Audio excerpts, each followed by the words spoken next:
이거 발생 때 저희가 한번 전해드린 적이 있었는데 사흘 동안 아이를 그냥 방치해가지고 숨지게 했습니다. 엄마가. 사건 발생 당시 그 아이 엄마는 너 왜 그랬어 그랬더니 내가 일을 하느라고 집에 들어오질 못해서 그렇게 됐다라고 했어요. 자, 그런데 들으신 것처럼 네, 일단 이 20대 엄마가 2살 아이를 방치한 건요. 지난 1월 30일부터 지난달 2일까지 사흘 동안입니다. 이 아이는 영양결핍으로 숨진 걸로 드러났고 이 아이 엄마는 경찰 진술에서 말씀하신 것처럼 생활고 때문에 돈 벌러 나갔다면서 당시에 보일러도 최대로 틀어놨다라고 얘기를 했지만요. 알고 보니 그 집은 전입신고도 되어 있지 않았던 상태였습니다. 이 검찰 추가 조사 결과 이 여성은 최근 1년 동안 60차례나 아들을 혼자 집에 두고 외박을 했습니다. 이 기간 동안 아이가 혼자 방치된 게요. 총 544시간이었습니다. 그 2살짜리 갓난 아기를 세상에 60차례 544시간 1년 동안 아이를 혼자 그냥 내팽. 자, 백 변호사님, 그러면 그 엄마라는 사람은 나가서 뭐 하고 있었어요? 그러니까 일단 정말 엄마로서의 자격이 아예 없는 사람이네요. 그러니까 일단 처음에는 뭐 낮이나 새벽에 뭐 1시간 정도 외출하면서 아이를 혼자 뒀었는데 그러다가 처음에 동네 뭐 PC방 다니고 하다 나중에 이제 외박까지 이제 하게 된 겁니다. 점점점 이래도 괜찮네 이래도 괜찮네 이랬던 게 아닌가 싶은데 이제 처음 외박은 지난해 5월에 시작이 됩니다.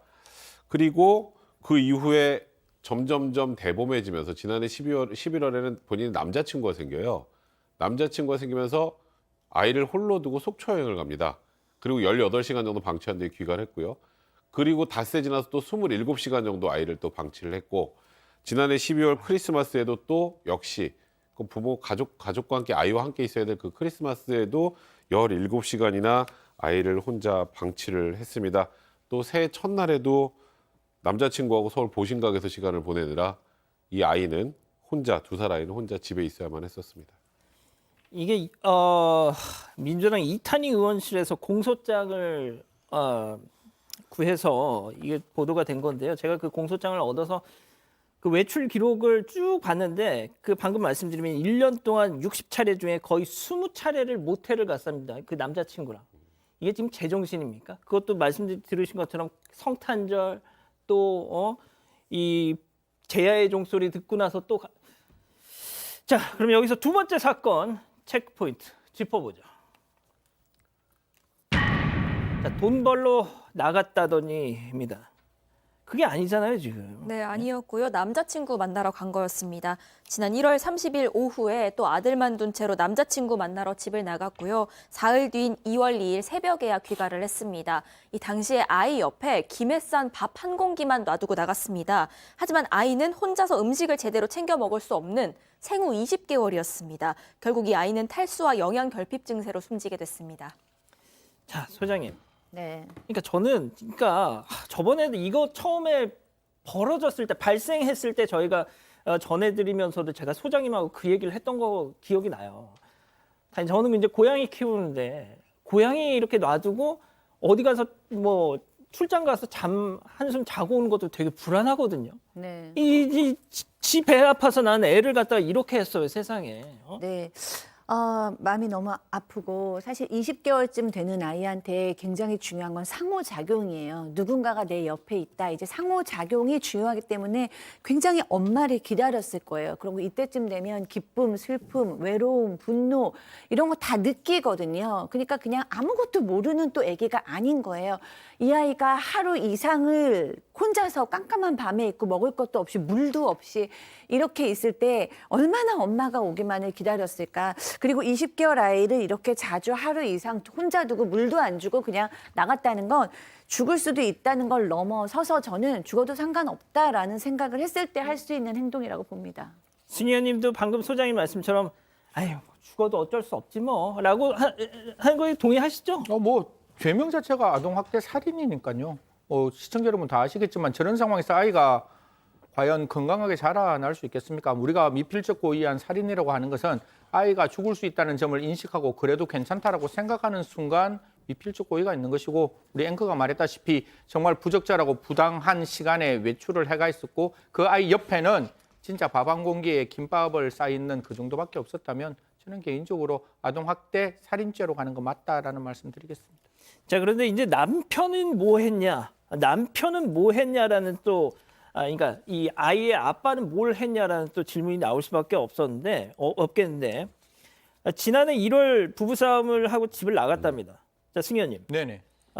그 이후로 이제 혼자 애를 키웠다는 건데 남편은 생활비 같은 거는 줬답니까? 생활비 이걸 뭐 제가 남편께서 다른 일이 있으면 저한테 말씀해 주십시오. 제가 알고 있는 기록상으로는 5만 원에서 10만 원 정도 생활비를 줬다고 한 달에? 예, 하는데 사실 아이한테는 턱없이 일주일에. 턱없이 모자라는 돈이죠. 일주일에 5만 원에서 10만 원이라면 그러면 아이가 그런 상황이었으면 싸우고 나갔다 할지라도 아버지 입장에서 아이를 조금 돌보면 어땠을까라는 생각이 있는데 그 아버지가 지금 어떤 행동을 했는지는 저희가 알 수 없기 때문에 사실상 더 이상 뭐 제가 다른 말씀을 드리기는 조금 어렵다라는 말씀드리겠습니다.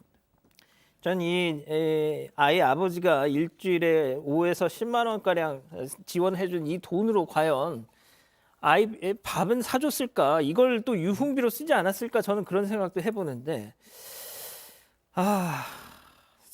아동 학대 살해죄 혐의가 적용이 됐어요. 그 다른 건 뭐 더 할 건 없습니까? 뭐 지금 일단 뭐 상습 방임 아이를 놓고 계속 이렇게 외출했다는 부분 그것도 역시 아동학대 일종이 되겠죠. 지금 말씀하셨던 것처럼 경찰이 처음에는 그래도 애 엄마인데 애를 죽이려는 고의가 있었을까라는 취지로 아동학대 치사죄로 일단 처음에 입건을 했다가 지금 보시는 것처럼 뭐 지금 60일 동안 544시간을 아이를 그냥 혼자 방치했다라는 건 이 정도 되면 죽어도 어쩔 수 없지. 그러니까 용인의 감정이 있다고 판단한 거고 그래서 죄명을 바꾼 거고요. 이건 뭐 너무 명백하게 제가 봐도 아동학대 살해죄 사안이라고 봐야 될 것 같습니다. 자, 근데 또 이 애 엄마 좀 눈길을 끄는 게 말이죠. 반성문을 내지 않았다. 이건 뭐 어떻게 봐야 되는 겁니까? 사실 이 정도 되면 그냥 제가 언제나 말하는 게 가짜 반성문이 잘못됐다는 거지 진짜 반성문은 반성문 내는 게 맞죠. 그리고 그 어머니의 입장에서 정말 아이에 대한 그 유명을 달리는 아이의 마음이 있으면 저는 반성문 제출해야 된다고 보는데 모르겠습니다. 지금 정말 뻔뻔한 마음에 될 대로 되라는 심정에서 반성문을 안 내는 건지 어차피 이 아이는 나의 삶에 지워져야 되는 아이였기 때문에 관심이 없어서 사망하고 난 다음에도 애당초 처음부터 아이에 대한 미안한 감정이 없는 건지 참 그것은 그 피고인만 알 수 있지 않을까, 이 여성만 알 수 있지 않을까 그렇게 말씀드리겠습니다. 자, 국가 예방 접종 지원 사업에 따라서요. 생후 18개월까지는 최소 25번의 필수 예방 접종이 필요하답니다. 그런데 이 숨진 아이는 지금까지 2살이 될 때까지 예방 접종을 위해서 병원에 들른 기록이 한 번도 없었다는 거예요. 애를 낳고서 예방 접종 그 하나 맞추기 위해서 병원을 찾아간 적도 없었다는 거예요. 이 애엄마라는 사람은. 자, 그런데 충격적인 건 이겁니다. 2021년 기준으로 만 2세 미만 아동 중에 이렇게 병원 진료 기록이 하나도 없는 아동이 무려 전국에 2,895명이랍니다. 2,895명 중에 어떻게 보면 이 인천 이번에 숨진 아이처럼 또 그런 경우가 있을 수도 있다는 약간 좀 무서운 기록이에요. 자료입니다. 사건의 진실을 추적하고 싶다는 사반 가족분의 사연인데요. 궁금하시다면 사건반장 유튜브 채널을 구독해주세요.